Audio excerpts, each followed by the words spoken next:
Assalamualaikum warahmatullahi wabarakatuh. Terima kasih yang sudah menjawab salam Bapak. Mudah-mudahan yang menjawab salam Bapak semuanya jadi anak yang soleh dan soleha. Alhamdulillahirabbil alamin. Segala puji-pujian yang bagus hanya milik Allah Subhanahu wa taala, Tuhan semesta alam yang menjagakan bumi dan langit serta isi-isinya. Allahumma salli ala Sayyidina Muhammad wa ala ali Sayyidina Muhammad, serta salawat dan salam terus kita curahkan keharibaan junjungan kita Nabi besar Muhammad sallallahu alaihi wasallam beserta para sahabat-sahabatnya dan para pengikut-pengikut beliau hingga akhir zaman. Untuk mengawali pertemuan kita di pagi hari ini, Bapak harapkan anak-anak Bapak tetap semangat puasanya dan tidak ada yang pecah ya. Puasanya tetap semangat, kan sudah menjalani sudah hampir lebih separuh ya bulan Ramadannya ya. Mudah-mudahan puasanya full sampai hari raya kena. Amin ya rabbal alamin. Mari kita buka dengan sama-sama membaca sholawat.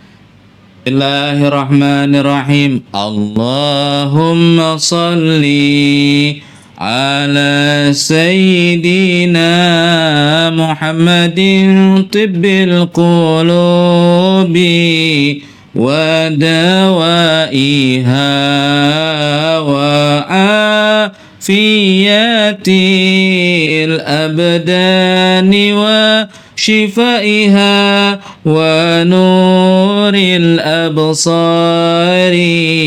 وضيائها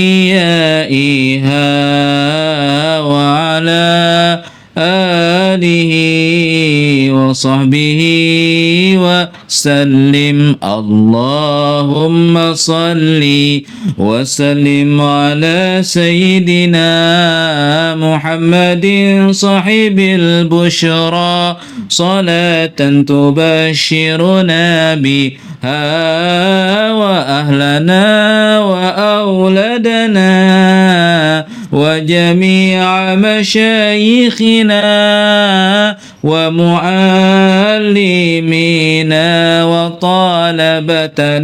وطالبتنا من يومنا هذا إلى يوم الآخرة.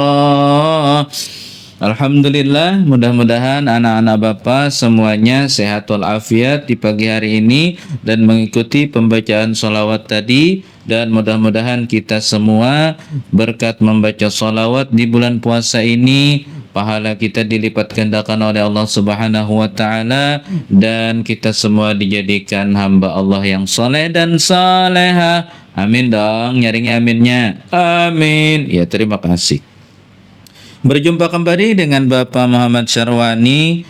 Bapak hari ini akan menyampaikan hadis tentang kemuliaan orang yang memaafkan kesalahan orang lain. Nah, mungkin dalam keseharian kita sering bergaul ya sama teman-teman, rekan kerja yang mungkin ada yang tidak sengaja mereka melakukan kesalahan kepada kita. Lantas tindakan kita apa sebagai orang yang terzolimi atau orang yang terkena sakiti? Jadi apa tindakan kita? Apa kita harus balas? Nah, apakah kita harus memendam rasa ini sampai tiba masanya kita bisa membalas? Nah, ataukah kita mengikuti anjuran yang dianjurkan oleh Nabi Muhammad SAW? Tinggal kita yang milih ya. Tapi Bapak anjurkan, Bapak arahkan kita sama-sama mengikuti apa yang sudah diarahkan oleh Nabi kita Nabi Muhammad SAW.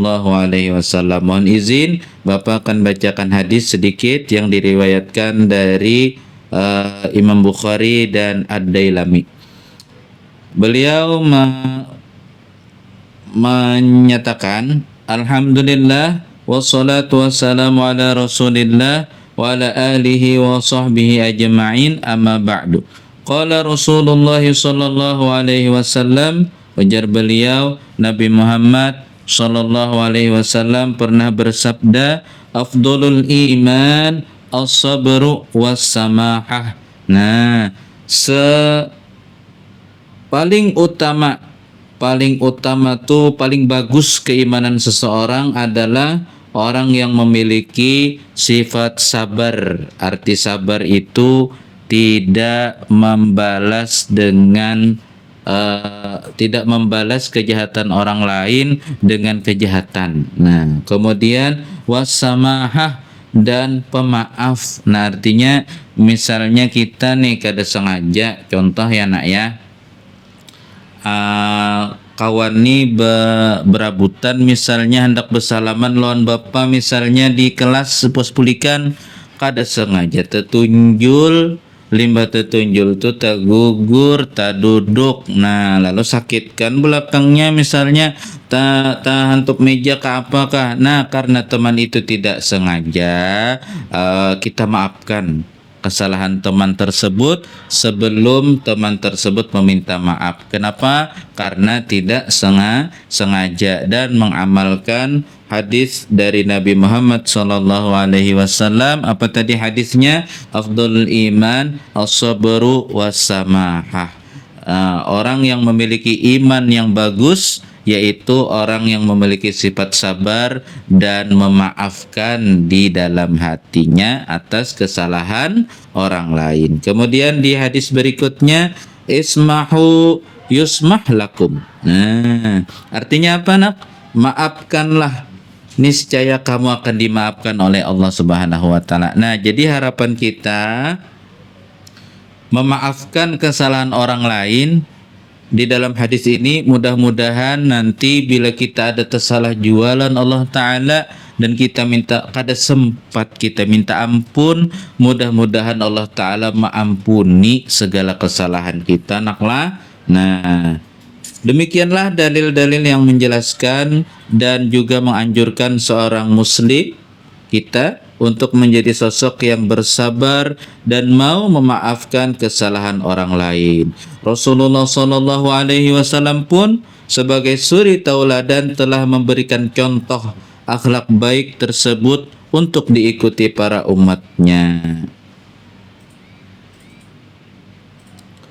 Anak bapak yang dirahmati oleh Allah Subhanahu Wa Taala, izinkan bapak sedikit menceritakan tentang orang yang tidak mau memaafkan kesalahan sahabatnya atau orang lain.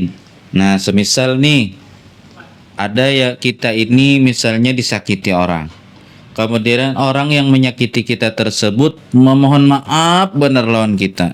Kita kada hakun memaafkan. Kenapa? Karena terlalu besar sudah kesalahan yang kau lakukan pada diriku. Jarna misalnya, nah apa hukuman orang tersebut di sisi Allah Subhanahu wa taala?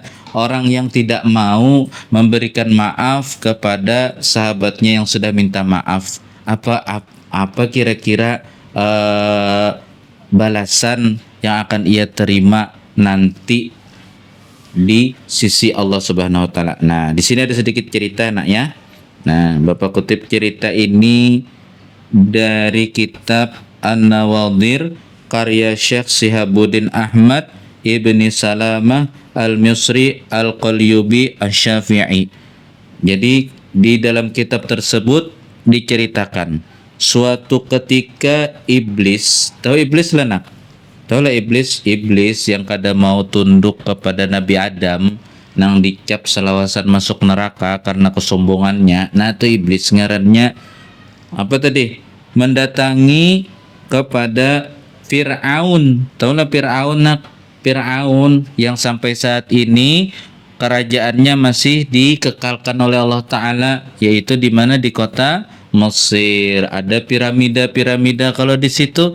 Nah, kenapa itu sampai ini kalau kita lihat untuk menunjukkan bahwa jahatnya Fir'aun ini, seorang manusia mengaku menjadi Tuhan. Jadi suatu ketika iblis ini ingin mendatangi Fir'aun. Nah, kemudian iblis ini mau mencoba keilmuannya si Fir'aun. Jadi iblis di luar pintu, Fir'aun di dalam ruangan. Ketika iblis mendekati pintu, iblis mengatok pintu. Kemudian Fir'aun memberi respon, siapa di luar? Kemudian iblis langsung menjawab, maka ikam Tuhan, maka kada tahulah siapa nang di luar. Bah, Tuhan nang apa ngini aja iblis. Nah, satu sudah kalah si Fir'aun. Kemudian dibukailah pintu oleh Fir'aun. Ternyata iblis ini suka menyerupa pintarai. Iblis ini ketika mendatangi Fir'aun inya menyerupa orang Tuha. Nah, sama kayak suatu cerita diriwayatkan iblis menyerupa orang Tuha ini ketika yang Bapak ingat ya, riwayatnya ketika Nabi Zakaria itu melarikan diri dari kejaran tentara yang ingin membunuh Sidin. Jadi iblis ini menyerupai juga orang Tuha. Jadi ketika Nabi Zakaria ini lari ke hutan, ceritanya panjang sebelumnya tuh, karena di episode berikutnya, karena ceritanya pulang Bapak kisahkan mana ada waktu. Nah, jadi ringkasnya Nabi Zakaria ini ingin dibunuh oleh umatnya karena raja pada waktu itu raja Jolim, rajanya jahat, memberikan utusan untuk membunuh Nabi Zakaria. Nabi Zakaria lari ke hutan, kemudian di hutan itu ada sebuah pohon yang sangat besar. Manakala pohon besar tersebut dikadarkan oleh Allah Ta'ala bisa berbicara, wahai Nabi Allah, wahai Nabi yang dikasihi Allah, masuklah ke badanku, niscaya engkau akan selamat. Lalu iblis menyerupa orang Tuha, masuk di dalam kerumunan pasukan, lalu mengarahkan kepada pasukan tersebut. Tunah Zakaria bersembunyi di dalam pohon. Apa buktinya? Jadi ketika Nabi Zakaria masuk ke dalam pohon, ujung baju Nabi Zakaria itu ditarik sedikit oleh iblis. Nah, jadi ketika pohon menutup, terlihatlah sedikit ujung baju daripada baju Nabi Zakaria. Jadi iblis mengarahkan tentara pasukan ini untuk di situ Zakarianya bersembunyi. Jadi pohon tersebut ditebang atasnya, kemudian digergaji mulai tengah. Jadi belahlah badan Nabi Zakaria menjadi dua di dalam pohon tersebut, tanpa ada Nabi Zakaria berucap, aduh, ada. Jadi ujar Allah Ta'ala, wahai Jibril, coba kau dekati pohon itu, dengarkan, apabila Zakaria ada berucap, aduh, cabut pangkatnya daripada Nabi dan Rasul. Jadi Nabi Zakaria kada berucap sedikit pun aduh ketika badan Sidin dibelah dua dengan gergaji. Nah, kemudian si iblis tadi pernah juga menyerupa orang Tuha ketika pengepungan pasukan kafir Quraisy ingin membunuh Nabi Muhammad di rumah Sayyidina Ali bin Abi Thalib. Di situ mereka berkumpul menunggu Nabi Muhammad keluar dari rumah sampai mereka tertidur, sampai si iblis pun umpat taguring. Dalam riwayat disitulah pertama kali iblis taguring. Nah, jadi banyaklah beberapa cerita iblis ini pernah turun ke bumi untuk langsung menyesatkan orang lain. Nah, di dalam riwayat bersama Fir'aun, iblis ini berkata kepada Fir'aun. Jadi ujar iblis, wahai Fir'aun, aku mendengarkan berita dari langit. Waktu itu nakai iblis boleh aja turun naik ke atas langit sebelum lahirnya Nabi Muhammad. Ketika lahirnya Nabi Muhammad, pintu langit ditutup, iblis kada kau lagi naik. Nah, pada ketika itu kan belum lahir Nabi Muhammad. Jadi iblis ini menyampaikan berita kepada Fir'aun. Fir'aun, aku punya berita. Apa ujar Fir'aun? Ikam ni ngaku aja, kalau ikam ni jahat, enggak, aku ngaku aja Fir'aun, aku ni jahat, aku ngaku jadi Tuhan, tapi sebenarnya aku lemah. Nah, ikam bang, iya aku ngaku aja iblis, aku kada maasi. Apa ujar Tuhan? Ujar Tuhan, tunduk lawan Nabi Adam, aku ada akun. Nah, jadi iblis, ada lagi Fir'aun yang jahat pada kita berdua nih. Hah? Takajut Fir'aun. Apa tadi je Fir'aun? Siapa tadi? Nah, yang lebih jahat dari kita berdua ini yaitu seseorang yang tidak mau memaafkan sahabatnya yang sudah meminta maaf kepadanya. Nah, jadi itu dapat cap dari suatu kisah tadi.